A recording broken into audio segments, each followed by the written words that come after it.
حضرت موسیٰ علیہ السلام اور حضرت خضر علیہ السلام کا حیرت انگیز سفر۔ ایک دن حضرت موسیٰ علیہ السلام کو اللہ تعالیٰ کی طرف سے حکم ہوا کہ وہ ایک ایسے بندے سے ملاقات کریں جو علم لدنی یعنی اللہ تعالیٰ کا عطا کردہ خصوصی علم رکھتا ہے۔ اس شخص کا نام خضر تھا اور اس کا مقام حضرت موسیٰ علیہ السلام کے مقام سے بھی بلند تھا۔ حضرت موسیٰ علیہ السلام نے اللہ تعالیٰ سے درخواست کی کہ انہیں ان سے ملنے اور ان سے سیکھنے کی اجازت دی جائے۔ اللہ تعالیٰ نے فرمایا کہ خضر سے ملنے کے لیے آپ کو سمندر کے اس مقام پر جانا ہوگا جہاں سے دو دریا ملتے ہوں گے۔ حضرت موسیٰ علیہ السلام نے اپنے خادم کے ساتھ سفر کا آغاز کیا۔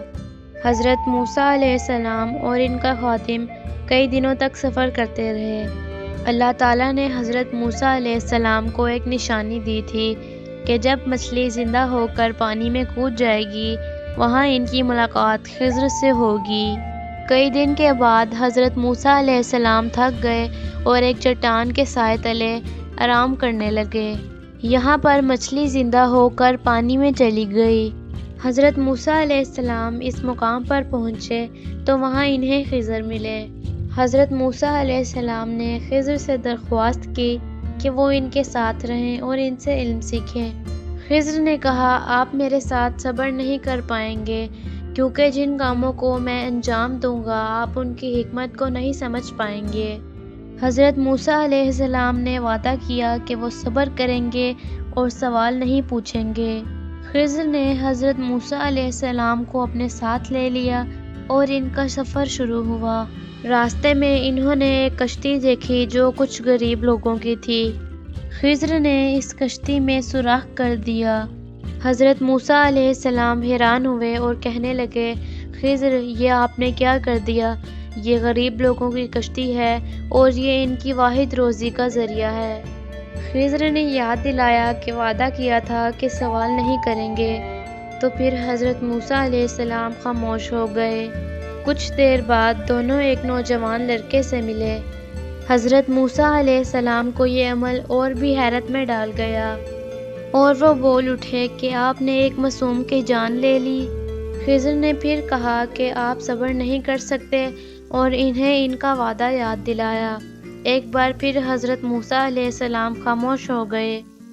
آخر کار دونوں ایک بستی میں پہنچے اور وہاں کے لوگوں سے کھانے کا سوال کیا، مگر بستی والوں نے انکار کر دیا اور ان کے ساتھ برا سلوک کیا۔ اس کے باوجود خضر نے وہاں ایک گرتی ہوئی دیوار کو سیدھا کر دیا۔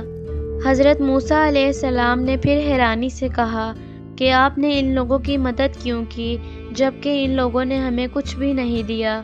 خضر نے کہا کہ یہ ہمارا آخری مقام ہے اور اب میں آپ کو ان اعمال کی حکمت بتا دیتا ہوں۔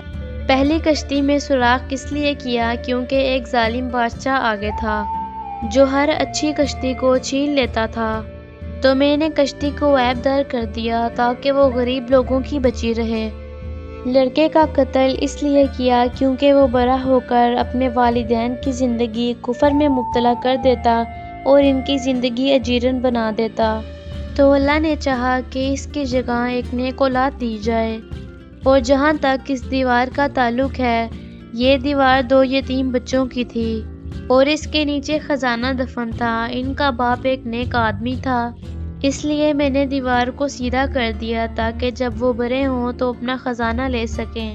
یہ کہہ کر خضر حضرت موسیٰ علیہ السلام سے رخصت ہوئے اور یہ سفر حضرت موسیٰ علیہ السلام کے لیے علم اور صبر کی بڑی آزمائش ثابت ہوا۔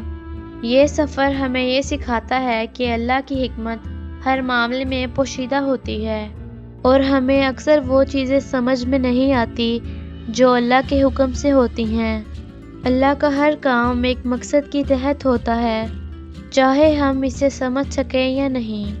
مزید ویڈیوز کے لیے ہمارے چینل کو سبسکرائب کریں۔